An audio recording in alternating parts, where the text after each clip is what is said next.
이게 꼭 보험 같아요. 입고 있을 때는 아무 일도 없다가 꼭 안 입고 있을 때 사고가 나죠. 제 채널의 보안경 편을 보시면 아시겠지만 저도 그랬고요.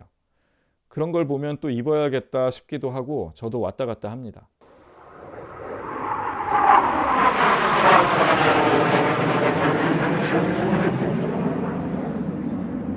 안녕하세요, 키슈입니다. 오늘은 방탄조끼의 방탄 등급에 대해서 얘기해 보겠습니다. 방탄조끼는 말 그대로 총탄을 막는 조끼라는 건데, 총탄을 막을 수 있으면 그 정도 무게와 속도의 일반적인 파편도 막을 수 있다는 뜻이니까 꼭 총알만 막기 위해서 입는 것이 아니라 파편 때문에라도 입는다고 보시면 됩니다.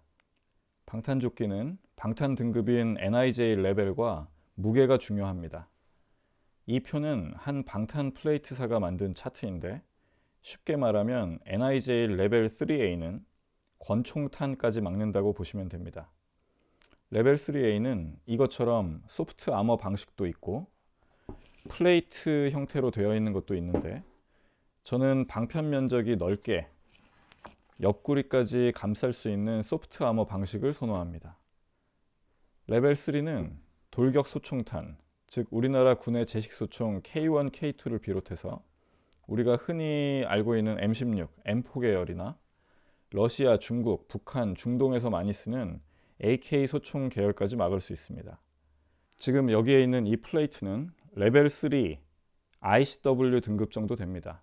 ICW는 in conjunction with, 즉 레벨 3A 소프트 아머를 안에 받쳐 입으면 레벨 3의 방탄 등급이 충족된다는 뜻입니다. 그러니까 플레이트를 구하실 때는 플레이트만으로 방탄 등급이 충족되는 스탠드 얼론 타입인지, 소프트 아머와 같이 입을 때 방탄 등급이 충족되는 ICW 타입인지도 확인해 보시는 게 좋겠죠. 그런데 탄에도 여러 종류가 있고, 차로 예를 들면 소형차 중에서도 고성능 소형차가 있듯이 소총탄 중에서도 고성능 소총탄이 있는데, 그런 것에 대비한 것이 레벨 3 플러스 등급입니다. 레벨 3의 강화 버전이라고 보시면 됩니다. 레벨 4가 되면 저격용 소총탄까지 막을 수 있습니다. 스나이퍼 활동이 특히 많았던 시리아 내전 같은 곳에서는 필요하겠죠. 하지만 대물 저격 소총인 50 캘리버까지는 무리입니다. 50 캘리버는 한 유튜브에서 보니까 레벨 4 플레이트 3장과 소프트 아머까지 입어야 겨우 살 수 있는데, 갈비뼈가 부러지는 부상은 면할 수 없을 정도로 셉니다. 이 방탄 등급과 특정 총 또는 특정 탄의 방어력이 딱딱 들어맞지는 않습니다. 같은 총에도 다른 탄을 쓸 수 있고, 같은 방탄 등급이라 하더라도 방탄 소재나 제조사의 품질에 따라 천차만별이기 때문입니다. 그러면 무조건 방탄 등급이 높은 걸 입으면 좋지 않냐고 할 수 있는데, 여기서 딜레마가 나옵니다. 당연히 방탄 등급이 높으면 높을수록 좋지만, 높으면 높을수록 무거워지고, 같은 방탄 등급이라도 가볍고 품질이 좋을수록 기하급수적으로 비싸집니다. 이 균형을 잘 맞춰야 합니다. 취재할 때 하루에 짧으면 2-3시간, 길면 대여섯 시간, 7시간, 8시간도 걸어 다니는데, 이때 촬영 장비도 무겁지만 선택사항인 방탄 장비가 딜레마가 됩니다. 안 입자니 뭔가 불안하고, 입자니 덥고 무겁죠. 가장 안전한 등급인 레벨 4 플레이트를 착용할 경우 무게가 앞뒤판 합쳐서 6에서 7kg, 이 소프트 아머까지 안에 입을 경우에는 2kg 추가, 거기에 방탄 헬멧 1.5kg 정도 추가하면 방탄 장비만 약 10kg이 됩니다. 카메라 2대와 보조 배터리, 고프로까지 합하면 촬영 장비가 5kg 정도라 오래 들고 다니면 그것도 무거운데, 방탄 장비 10kg까지 메고 다니려면 배보다 배꼽이 너무 큰 느낌이죠. 여기에 핸드폰, 물, 멀티툴, 플래시라이트, 응급 구조킷 같은 필수 기타 장비와 옷 무게까지 합하면 몸에 두르고 다니는 게 거의 20kg이에요. 사람에 따라 다르겠지만 저에게는 무리입니다. 피로도가 너무 누적돼서 컨디션 조절이 힘들고 집중력과 기동성도 떨어집니다. 그래서 저는 사실 중무장을 잘 안 합니다. 최대한 가볍게 다니려고 노력하는 편이에요. 그런데 확실히 위험하다 싶으면 레벨 3 ICW 하드 플레이트를 포함한 이 정도의 세팅으로 다니면서 그날 취재 현장과 상황에 따라서 이렇게 하드 플레이트를 넣기도 하고 빼기도 합니다. 그리고 아프가니스탄에서 미군이나 영국군 종군 취재를 할 때는 규정상 하드 플레이트 없이 레벨 3A 소프트 아머만 입으면 아예 동행 취재를 못하거나 군용기를 태워주지 않는 경우도 있어서 어쩔 수 없이 넣고 다녀야 하는 때가 있었죠. 그런데 방탄 등급은 그 등급의 탄에 간신히 뚫리지 않는다는 뜻이지 다치지 않는다는 뜻은 아닙니다. 저가 플레이트의 경우는 관통은 하지 않아서 NIJ 방탄 등급 테스트를 통과했어도 탄에 따라 적게는 3-4cm, 심하면 거의 10cm 정도까지 안으로 충격이 밀려 들어오는 경우가 있습니다.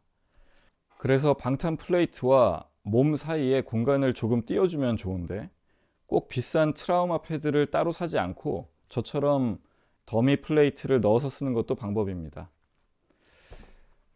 이렇게 겹쳐서 쓰는 거죠. 가볍지만 피탄 시 충격 감소 효과는 있을 거라고 봅니다. 요즘 각군 특수부대원들은 온몸을 두르는 소프트 아머 방탄조끼는 잘 입지 않고 플레이트 캐리어라고 해서 스탠드 얼론 하드 플레이트만 앞뒤로 넣거나 사이드 플레이트를 함께 달아서 다니는 경우가 많은데 이건 총격전에 특화된 보호 장비라고 보시면 됩니다. 사이드 플레이트까지 달면 너무 무겁고 앞뒤만 플레이트를 넣으면 덜 덥고 간편한 느낌이지만 옆구리를 보호할 수가 없죠. 그런데 기자의 경우 가슴에 총을 맞을 확률보다는 몸 어딘가에 파편을 맞을 확률이 더 높습니다. 총 맞을 확률이 만에 하나라면 폭탄 파편이나 도비탄에 맞을 확률은 천에 하나는 될 겁니다.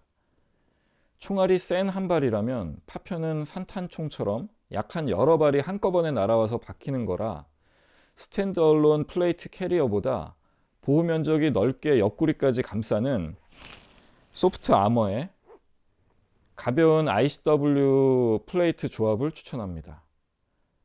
또 다른 장점은 플레이트 캐리어에 플레이트만 넣고 다니면 그 플레이트를 빼면 방탄 효과가 전혀 없지만 이렇게 두 가지 조합으로 가지고 다니면 그날 취재 성격이나 상황에 따라서 플레이트를 분리해서 더 가볍게 다니면서도 계속 최소한의 방편 효과는 유지할 수 있죠.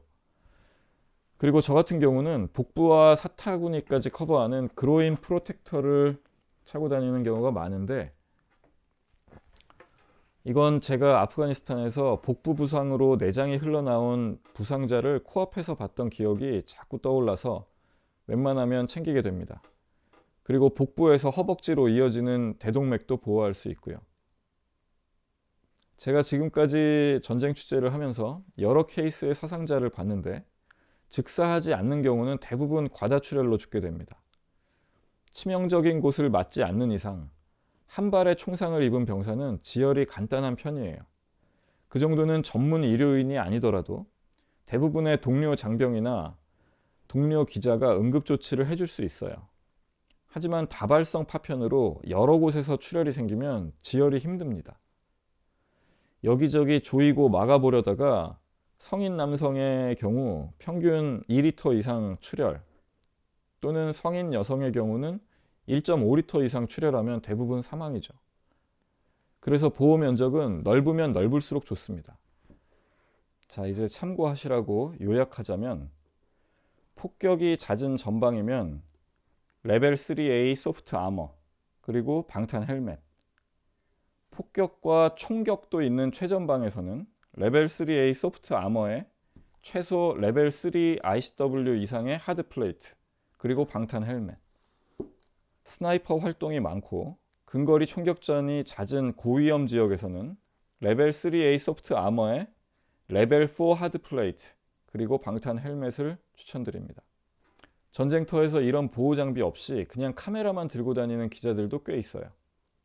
그리고 저도 그런 유혹을 자주 받죠. 사실 아무리 전쟁터 취재를 다녀도 총이나 파편에 맞을 확률은 아주 적은데 그 적은 확률 때문에 몇 날 며칠을 하루 종일 덥고 무겁게 다니는 게 가성비가 있는가라는 생각도 들죠. 그런데 이게 꼭 보험 같아요. 입고 있을 때는 아무 일도 없다가 꼭 안 입고 있을 때 사고가 나죠. 제 채널의 보안경 편을 보시면 아시겠지만 저도 그랬고요. 그런 걸 보면 또 입어야겠다 싶기도 하고 저도 왔다 갔다 합니다. 어떨 때는 뭐 어제처럼 별일 없겠지, 힘든데 입지 말자 그러고 나가는 날도 있고, 어떤 날은 숙소 나가다가 전투기 소리가 자주 들리면 왠지 머리가 간질간질해져서 헬멧만 챙겨서 나가기도 하고, 어떤 날은 제가 본 사상자들 기억이 나면서 불안해져서 풀로 장착하기도 하고 그럽니다. 어쨌든 전쟁터 갈 때는 일단 다 챙겨가서 현장에서 상황에 따라 조합을 바꿔가며 탄력적으로 운영하는 것이 가장 좋을 것 같습니다. 방탄조끼 구입할 때 참고 팁이나 파우치 세팅 같은 건 어떻게 하는지, 또 방탄조끼 없이 필수 장비만으로 조금이나마 방편 효과를 볼 수 있는 세팅 같은 것에 대해서도 아직 하고 싶은 얘기가 더 있는데 조만간 다른 편에서 더 자세히 다뤄보도록 하겠습니다. 오늘 컨텐츠도 누군가에게 조금이라도 도움이 되었기를 바라면서 마치겠습니다. 감사합니다.